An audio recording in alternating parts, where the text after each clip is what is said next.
प्रणाम, जय श्री राधे। आज बात करते हैं देवउठान एकादशी यानी तुलसी विवाह किस दिन मनाया जाएगा, क्या शुभ मुहूर्त होगा, किस समय आप तुलसी विवाह कर सकते हैं और आपका दान और पुण्य किस प्रकार रहेगा, यह हम आज आपको बताने जा रहे हैं। सबसे पहले बात करते हैं देवउठान एकादशी, जिस पर देवता आषाढ़ मास में सो जाते हैं और कार्तिक मास में उनको उठाया जाता है, उनकी पूजा की जाती है। भगवान नारायण जो शयन करते हैं उनके उठने का समय कार्तिक मास की देवउठान एकादशी को मनाया जाता है। इसमें सबसे सुंदर बात यह होती है कि भगवान विष्णु जब शयन करके उठते हैं तो सभी शुभ मुहूर्त खुल जाते हैं और सारे शुभ मुहूर्त इसी बीच में मनाए जाते हैं, यानी कि विवाह आदि, मकान का मुहूर्त हो या बालक का जन्म हो और उसका मुंडन हो, कोई भी कार्य जो भी शुभ काम होते हैं वह इस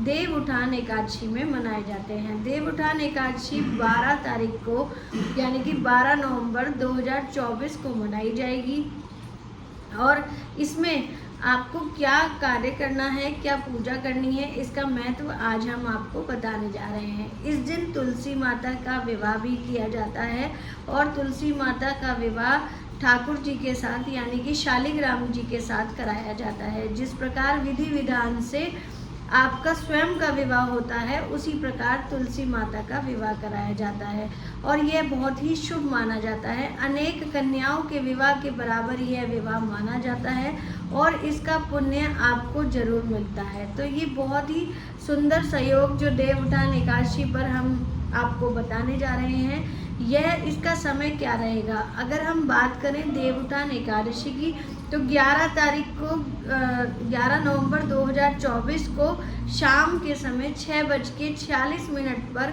यह एकादशी शुरू होगी 11 तारीख को और जो उदय तिथि है वह रहेगी 12 तारीख की। 12/11/2024 यानी कि 12 नवंबर की उदय तिथि रहेगी और उसमें शाम को जो इसका व्रत होगा, जो इस व्रत का जो संकल्प होगा उसका पूजन जो शाम को होगा।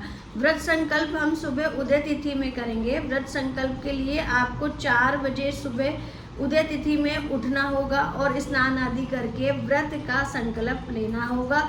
इस संकल्प में आपको क्या करना होगा, व्रत के संकल्प में सबसे सुंदर समय जो होगा वो 5:22 का होगा और इस मुहूर्त में आप अपने एकादशी के व्रत के लिए, जो लोग एकादशी के व्रत करना चाहते हैं, जो एकादशी व्रत उठाना चाहते हैं, उनके लिए यह सबसे शुभ मुहूर्त है और वह 5:22 से 6:42 तक संकल्प लेकर अपना व्रत उठा सकते हैं और इसके ही द्वारा आप पूरे साल व्रत कर सकते हैं। यानी कि जो लोग एकादशी का व्रत उठाना चाहते हैं वह इस देवउठान एकादशी पर व्रत उठा सकते हैं और पूरे साल यानी कि जितने भी वो करना चाहें, जब तक उनकी क्षमता हो वह यह व्रत कर सकते हैं। क्योंकि महीने में 2 बार एकादशी आती है, एक बार शुक्ल पक्ष की आती है, एक बार कृष्ण पक्ष की आती है। तो उस एकादशी में आपको लाभ मिलते हैं और आपको अनेक प्रकार के पुण्य मिलते हैं। भगवान विष्णु जो हैं वो बहुत ही धन और वैभव देने वाले हैं। माता लक्ष्मी उनकी पत्नी है जो आपके जीवन में यश भर सकती है। व्रत का जो हम पारण करेंगे यानी कि व्रत जो हम खोलेंगे, फलाहार आदि लेंगे, वह शाम को 5:29 से 6:48 तक का समय यह रहेगा। तुलसी विवाह जो 12 तारीख को होगा वो शाम के समय आप तुलसी विवाह कर सकते हैं। उसका समय जो रहेगा 5:29 पे और 5:53 तक आप उसका विवाह का जो मुहूर्त निकलता है तुलसी विवाह का, माता तुलसी का जो शालिग्राम जी से विवाह होता है, वह साय के समय आप ये शुभ मुहूर्त में कर सकते हैं। तो आपको अनेकों लाभ यहाँ पर दिखाई दे सकते हैं। क्या खास कर सकते हैं, देखिए यह एक मोक्ष एकादशी भी है और यहाँ पर जितना भी हम पुण्य कर सकते हैं तो हमारे पापों को नष्ट करने के लिए यह सबसे सुंदर एकादशी कही गई है। इस एकादशी को जितना आप दान करते हैं, पुण्य करते हैं, सेवा करते हैं, या किसी कन्या का विवाह करवाते हैं या उस कन्या के विवाह में आप सहयोग देते हैं तो आपके लिए बहुत ही शुभ माना जाता है। गाय की सेवा, इस दिन हमें गाय की सेवा करनी चाहिए। गाय को फल या फिर जो भी सब्जियां हैं या उनका जो चारा है वह आप खिला सकते हैं, यह बहुत ही शुभ माना जाएगा। इस दिन अगर हम माने तो देखिए, आप अगर गोचर की कुंडली से चलते हैं तो गुरु लगन में बैठेंगे और वृष राशि लगन की होगी, और वृष राशि में जो भी कार्य होता है वह शुभ माना जाता है।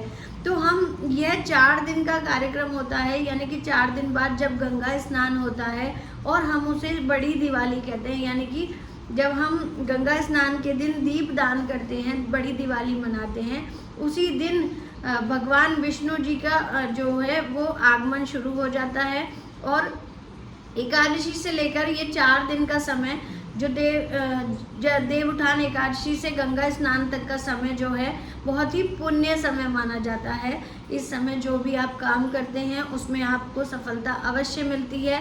आप यह अपनी राशि के अनुसार भी कर सकते हैं, अपने जीवन में जो भी कठिनाइयाँ आ रही हैं उसके अनुसार भी कर सकते हैं, और आपको लगता है कि आप कभी दान पुण्य नहीं करते हैं तो इस समय आप दान पुण्य जरूर करें। जो गोचर के समय में 12 नवंबर को जो एकादशी है उस समय तुलसी विवाह, जो लोग सक्षम हों वो तुलसी विवाह भी करें। और तुलसी विवाह करने का शुभ लगन जो होता है वो 5:30 बजे का लगन बनता है, और यहाँ पर बुध भी जो है सप्तम भाव में बैठकर गुरु को देखता है, तो बहुत ही सुंदर सहयोग बन रहा है इसमें यहाँ पर।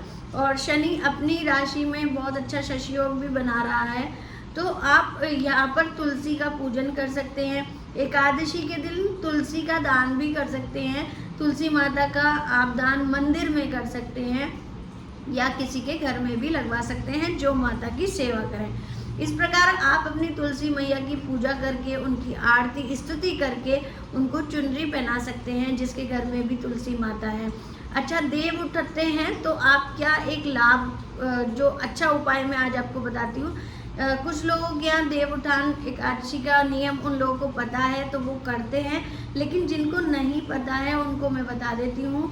जब भी देव उठते हैं तो अपने घर के बाहर की चौखट पर देवताओं के पैर बनाकर उन पर फल सब्जी आदि रखकर, और इस समय सिंगाड़े और गन्ना रखकर उनके आगे 5 दीपक जरूर जलाएं और उनसे प्रार्थना करें कि हे देव आप उठें और हमारे घर में सभी शुभ कार्यों में आप सहयोग दें, सभी शुभ कार्य आप करवाएं। तो ये बहुत ही अच्छा जो मुहूर्त है, जो लोग व्रत भी नहीं करते हैं वह भी ये देवताओं को उठाने का कार्य कर सकते हैं, लेकिन कार्य ये वही शुरू करें जो हर साल कर सकते हैं। जो नहीं कर सकते वह ये कार्य शुरू ना करें, वह केवल मंदिर में जाएं और देवताओं के आगे दीपक जलाएं, तो इससे बहुत लाभ मिल सकता है।